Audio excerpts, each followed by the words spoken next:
Nexon का facelift भी मैंने बल्कि बुक भी करके आया था। मैंने कुछ पैसे भी दे रखे हैं वहाँ पे। लेफ्ट अगर उसको शीशा खोलना है तो हाथ से थोड़ी खोलेगा। तो उसमें कहीं ना कहीं पावर में भी इश्यू है। अगर हम उठाते हैं तो कहीं ना कहीं थोड़ा टाइम लगता है। Hello guys, welcome to new video. आज का जो वीडियो है भाई वो ऑनरशिप रिव्यू होने वाला है। हमारे साथ खड़ी हुई है ग्रैंड विटारा और इसके ऑनर भी हमारे साथ हैं। भाई इसके ऑनर जो हैं उनके दिमाग में बहुत सारी गाड़ियां थी इसको लेने से पहले, और इससे पहले उनके पास थी पंच, जिसको चेंज करके इन्होंने ये वाली गाड़ी ली। अब उनसे ये भी पूछेंगे कि भाई पंच में ऐसा क्या था कि जो उन्होंने चेंज करी है, और कौन कौन सी गाड़ियां माइंड में थी, और ये गाड़ी कब ली है, और क्या क्या चीजें ये कैसा परफॉर्म कर रही है, वो सारी चीजें भी बात करेंगे। तो सबसे पहले स्वागत करते हैं भाई कपिल जी का। कपिल जी का आपने देखा होगा, इनकी वीडियो पहले भी आई हुई है पंच वाली। तो कपिल जी सबसे पहले तो ये बताओ भाई कब लिया आपने गाड़ी? दूसरे नवरात्र पे ली है मैंने 16 तारीख को। बुकिंग तो मैंने पहले ही कर ली थी, लेकिन 16 तारीख को डिलीवरी ली है मैंने। 16 तारीख को। तो सबसे पहले तो आपको बहुत बहुत बधाई हो नई गाड़ी की। कपिल जी ये लेने से पहले कौन कौन सी गाड़ियां दिमाग में थी? ये लेने से पहले मेरे दिमाग में पंच थी, वेन्यू थी, ब्रीजा थी, और उसके बाद मुझे आप ही ने रिकमेंड किया था कि एक बार इसको भी टेस्ट ड्राइव कर। नेक्सन की भी टेस्ट ड्राइव करके आया था, फिर मैंने इसकी टेस्ट ड्राइव करी तो मुझे ये पसंद आई थी। अच्छा, आपने बोला कि ब्रीजा भी दिमाग में थी और नेक्सॉन आपने बोला टेस्ट ड्राइव करके आए थे। तो ब्रीजा और इसमें क्या कमी लगी ब्रीजा में, जो ब्रीजा छोड़ दिया आपने? ब्रीजा में एक तो फीचर्स जो इसमें मिल रहे थे और जो उसके सेकंड वर्जन में मिल रहे थे VXI में, इसमें ज्यादा मिल रहे थे, उसमें कम मिल रहे थे। और प्राइस डिफरेंस? प्राइस डिफरेंस भी 1-आधा लाख का डिफरेंस था। मतलब ये महंगी थी या वो? ये महंगी थी। ये महंगी थी। फिर इसमें प्रीमियम आपको ज्यादा फील हुई है? प्रीमियम क्वालिटी ज्यादा लगती है। सारी फीचर्स में जो बेसिक फीचर है सारे डाले हुए हैं इसमें।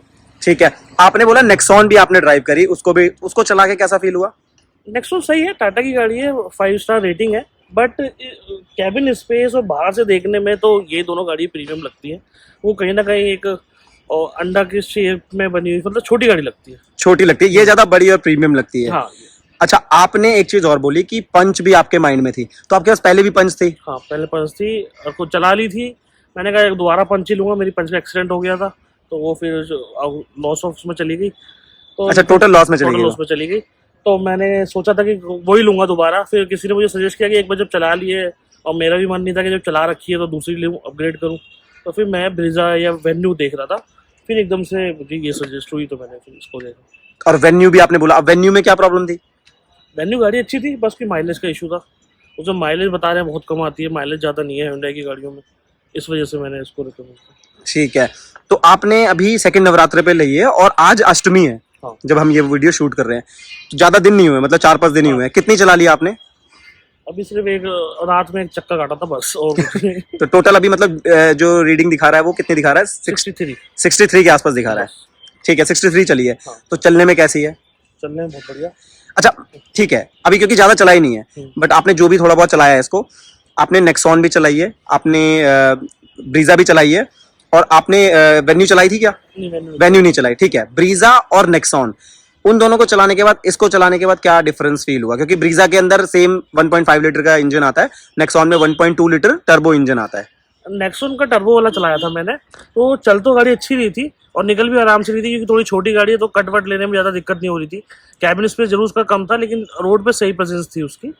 लेकिन इसको चलाने में थोड़ा प्रीमियम अंदर से लगता है कि प्रॉपर SUV में आप बैठे हुए हो, और चलती जब है रोड पे पकड़ के चलती है ये गाड़ी भी, तो मुझे इसलिए ये अच्छी लगी। और ब्रेजा और इसमें थोड़ा फीचर्स तो सेम ही है, लेकिन क्वालिटी के मामले में मुझे और प्रीमियम क्लास के मामले में मुझे ये अच्छी ज़्यादा लगी। अच्छा, ये ज़्यादा प्रीमियम थी। ठीक है, इसलिए आपने ये ले ली। और ये सिग्मा वेरिएंट है, बिल्कुल बेस वेरिएंट है। कितने का पड़ा आपको? ये मेरे को 13.5 का पड़ा, क्योंकि मैंने इसमें एसेसरीज वगैरह भी लोड कराई है। वैसे नॉर्मली 1280 1290 के आसपास थी। ठीक, मतलब वैसे तो अगर आप इसकी एसेसरीज वगैरह हटा दोगे, सारी चीज हटा के, जो सिर्फ इंश्योरेंस के साथ ये 12.5 का पड़ता है दिल्ली ऑन रोड। हाँ, मतलब उसमें वो आपका फिर एक्सटेंडेड वारंटी वगैरह एक्स्ट्रा वो जोड़ कर दे, तो आपको ये 13.5 का पड़ा। 13.5 में आप इससे ऊपर वाले वेरिएंट पे भी जा सकते थे? नहीं, मुझे इसमें सारे फीचर्स मिल गए थे, तो मेरे को और ज़्यादा बढ़ती नहीं लगा पैसे खर्च करना। जब सेम चीज़ मिल रही है, फीचर्स के मामले में एलॉय वगैरह ही जोड़ रहे थे आगे, मैंने कहा यही सही है, मुझे एलॉय नहीं चाहिए, मुझे इससे काम। अच्छा, आपकी रिक्वायरमेंट ये फुलफिल कर रही थी। ठीक है। एवरेज तो खैर आपको क्या ही पता होगा, क्योंकि अभी तो आपने इतनी चलाई नहीं है। ब्रीजा में एक और ब्रीजा ना लेने का भी एक रीजन ये था कि उन्होंने बीच में अभी हाइब्रिड हटा दिया बिना बताए, और रेट वेट कुछ कम करे नहीं, गाड़ी का प्राइस सेम रखा, और इसमें हाइब्रिड मिल रहा था। थोड़ी एवरेज कहीं ना कहीं 1 से 2 या 3 किलोमीटर हमें एक्स्ट्रा मिलती है इन कंपेरिजन ब्रीजा। अच्छा, इसको चलाने में कैसा फील है आपको? चलाने में अच्छी लग रही है, हैवी गाड़ी लग रही है। ठीक है, कंपेयर करें अगर नेक्सॉन और ब्रीजा से? नेक्सॉन और ब्रीजा से तो नेक्सॉन को मैंने टर्बो चलाया था, उसका भी जो पावर तो उसकी सही लगी मुझे। बाकी ब्रीजा से तो ज्यादा लगी पावर उसमें। उस ब्रीजा से आपको ज्यादा पावर लग रही है इसमें। और सिटिंग और अंदर प्रीमियमनेस की बात करें, वो तो है ही अच्छा, क्योंकि उसमें पीछे रियर एसी नहीं थे, इसमें रियर एसी कीलेस एंट्री नहीं थी ब्रीजा में, इसमें कीलेस एंट्री दी हुई है। ऑटोमेटिक ओआरवीएम दिए हुए थे, फोल्डेबल उसमें नहीं थे ब्रीजा में, तो इसमें फीचर्स ज़्यादा दिए हुए थे ब्रीजा की। अच्छा, अब नेक्सॉन का जो फेसलिफ्ट आया है उसके बारे में क्या थॉट्स हैं आपके?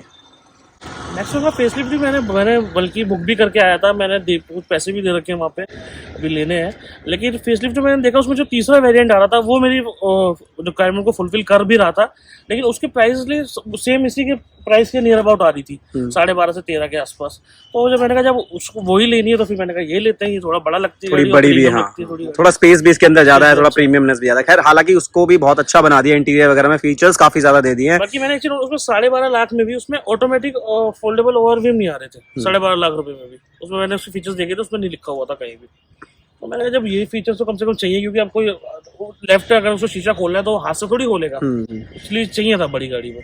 हाँ, बड़ी गाड़ी में वैसे भी चाहिए होता है।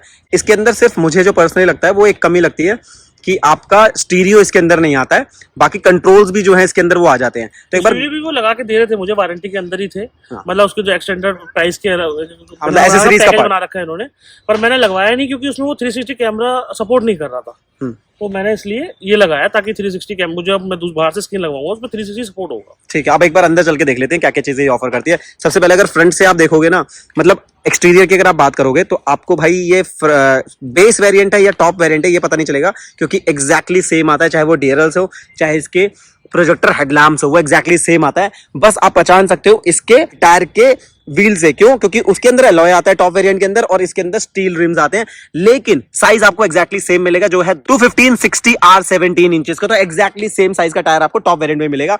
तो कहने का मतलब ये है कि पीछे से और आगे से और बाहर से देखने पे आपको गाड़ी बिल्कुल टॉप वेरिएंट है या बेस वेरिएंट, ये आप पता नहीं कर सकते। साथ के साथ इसके अंदर कीलेस एंट्री भी आपको मिलती है। नो डाउट गाड़ी काफी ज्यादा प्रीमियम लगती है जब आप इसके अंदर बैठते हो। प्लस कमांडिंग पोजीशन जो है वो आपको, जैसा कि आप कह रहे हो कि भाई नेक्सॉन के अंदर ये वाली कमांडिंग पोजीशन भी नहीं मिली थी, क्योंकि काफी ज्यादा ऊंची, जैसे यहाँ पे देख सकते हो मेरे को अच्छे से कॉर्नरिंग भी दिख रही है। आप देख सकते हो दोनों कॉर्नर दिख रहे हैं। ये मेरी हाइट जो है वो 5'7" है और ये मेरी सिटिंग पोजीशन है। मैंने बिल्कुल अपनी आंखों के पास रखा हुआ है फोन, और ये देखो क्लियरली दोनों साइड से दिख रहा है। प्लस इसके साथ एक बेनिफिट और है कि ये हाइट एडजस्ट आता है, इसकी जो सीट्स है ड्राइविंग सीट वो हाइट एडजस्ट आता है, तो आप इसको हाइट को भी एडजस्ट कर सकते हो, ये भी और अच्छा पार्ट है। अच्छा, इसके अंदर देखो कंपनी ने 12.5 लाख रुपए देती है, मतलब इसके 12.5 लाख रुपए चार्ज करती है इस बेस वेरिएंट के। उसमें आपको एंटरटेनमेंट सिस्टम नहीं मिलता, ठीक है, ये एक बहुत बड़ी कमी है। प्लस एक अच्छी बात क्या है कि आगे के 2 स्पीकर्स इसके अंदर मिल जाते हैं, प्लस माउंटेड कंट्रोल्स आपको मिल जाएंगे एंटरटेनमेंट सिस्टम के, लेकिन सिस्टम नहीं मिलता।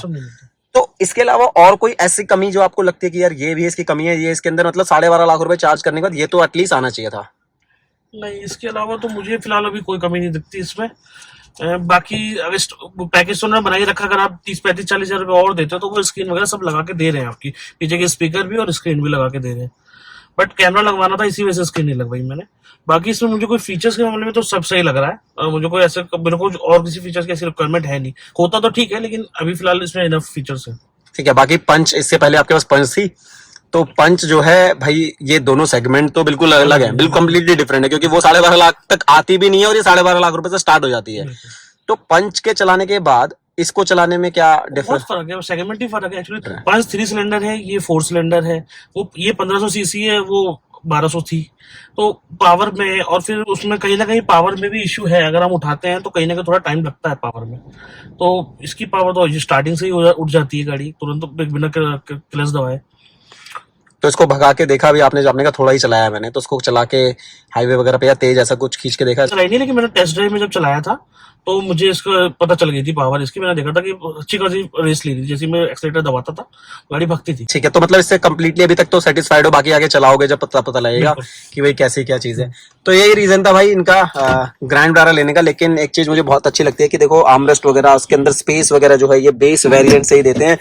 ऑटोमेटिक रियर एसी के पॉइंट है, हाँ, रियर एसी का जो है वो भी ये बेस वेरिएंट से ही देते हैं। दोनों तरफ मिरर दिए हुए हैं इसमें, ड्राइवर साइड भी, इस साइड भी। तो यार बेस वेरिएंट है, लेकिन फीचर्स इसके अंदर काफी सारे इन्होंने दिए हुए हैं ऑटोमेटिक, मतलब आपको कुछ भी बाहर से कराने की ऐसा कोई जरूरत नहीं है। सिर्फ मेरे हिसाब से तो भाई एक एंटरटेनमेंट सिस्टम लगवाओ और पीछे के 2 स्पीकर्स लगाओ और गाड़ी को जितना चला सकते हो चलाओ, तो काफी अच्छी चीज है। तो भाई इस वीडियो को यहीं खत्म करते हैं। ये था ओनरशिप एक्सपीरियंस, फिलहाल इन्होंने नई गाड़ी ली है।